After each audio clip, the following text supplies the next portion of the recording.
Hello, this is Alien Con 2018, a report. I'm here in Pasadena. Um, and it's very interesting. Learned a lot of things. So let's see what we got here. So the highlight for Friday is that there was an announcement from a scientist working on Mars that a signature for nuclear weapons has been known for quite some time. Xenon 129 was found on Mars. Uh, a large nuclear explosion occurred on Mars, and with other isotopic ratio analysis, um, a location was found for the explosion, nuclear explosion on Mars.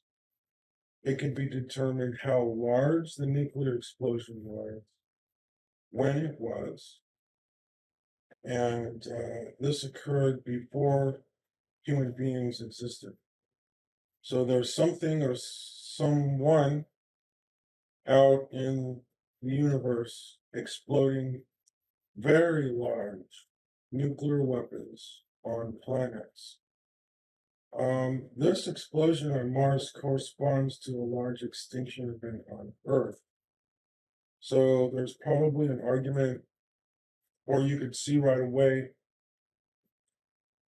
these individuals, whoever they are, might have just went through our solar system, destroying everything in its path. So, as a coincidence, the site of the nuclear explosions are at the pyramid and so-called face on Mars. So you could debate about the pyramid and face on Mars if you would like, but you cannot debate the signatures of nuclear weapons exploding on Mars. So there are a lot of Mars anomaly hunters finding artifacts on Mars and everything like this. There was ancient water on Mars.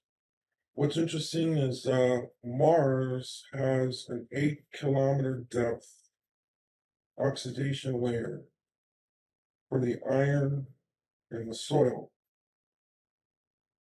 So anywhere we look on Earth, the oldest we could find is 2 to 3, an oxidation layer. So an oxidation layer on Mars that's 8 kilometers deep says oxygen atmosphere. So the water on Mars evaporated, went into the soil, or wherever it went, it's held at the poles, was a liquid ocean on Mars. The announcement from NASA that there's organic molecules. This is the second time that NASA's announced organic molecules on Mars. And I have a theory in a book I'm writing where I believe that there's a pathway for not only microbial life, but fungus as well, and that there might even be fungus on Mars right now. Some of these other seminars uh, do not concentrate on bacteria and fungus on Mars as alien life. So that was a highlight of Alien Con. There's the History Channel is producing a series, Project Blue Book. In all its glory, Project Blue Book was investigating UFOs. It may have turned into a disinformation campaign. What is interesting about Air Force Project Blue Book, at that time, the Army broke off and formed the Air Force. The Air Force has the blue uniforms. It may be that, like, if you research the history of how the Air Force was formed, the whole Air Force is Project Blue Book. What is interesting is that the Navy and the Army have their own space program. People know about the NASA space program and the Air Force um, airplanes, but the Army and the Navy, who have always been involved in the UFO phenomena, they have their own space program. What classified, top secret, secret? I don't know what the classifications are. So there are many distinguished guests at Alien Con. What else there was a Star Trek convention inside Alien Con in the Pasadena auditorium, which was full. And so that was personally, I've never been to a Star Trek convention. Um, so there was the holographic doctor from Voyager. There was the doctor from the Next Generation, and there was a Borg drone from, I believe, the Next Generation. And it was interesting, their lives and how they interacted in Star Trek. The holographic doctor has a bachelor's in biology. He's involved with the University of California in leading seminars in future medicine and all this. So these Star Trek actors, they brought a lot of their personal lives to their characters, and it's interesting to see that their lives and their art, the relationship. Um, so science fiction and science fact, there was a lecture, a seminar on that. I didn't attend that one. As you can see, there's so many different things you could have done in the Alien Con the weekend. I attended what is astrobiology seminar, um, History's Project Blue Book, the Secret Space Program, and there was Death on Mars. And so that was my take on Alien Con. There are so many people. Some of the lecture halls had to be rotated for bigger and bigger and bigger auditoriums. The abductee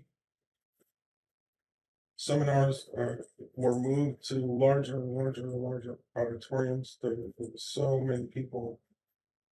This Alien Con was just, there must have been thousands and thousands and thousands of people. You can't really estimate how many people there were. Um, but they took up like all the seminar rooms and all the conference rooms and all the like the civic auditorium of Pasadena is there at the Pasadena Convention Center, and it's full. And they're all full, and then the people are walking back and forth. So and it's just there's a lot of interest. The facts are out there. If anyone's wondering if they're facts or not, or where UFOs stand or aliens. Um, there was a intelligence officer from the British government, Nick Pope, who investigated UFOs. He was there, he laid all the cards down on the table. Some of the videos are absolutely authentic. They're not sure how they got in the public domain.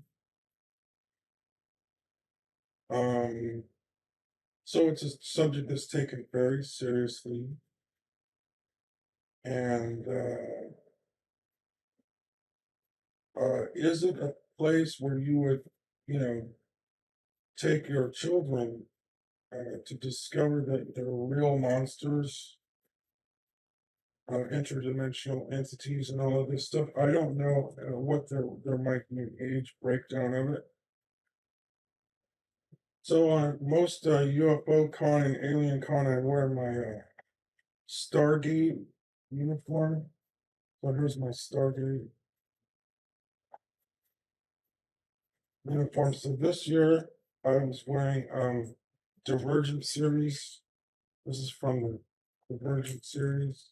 So I don't know what year the Divergent series takes place, sometime in the dystopian future. If I wear this police uniform in downtown San Francisco, I practically draw these undercover agents and police from hidden alcoves in the city, and they come in and they try to see what's going on with this. It's a costume from a movie of what a police uniform looks like. I heard some of them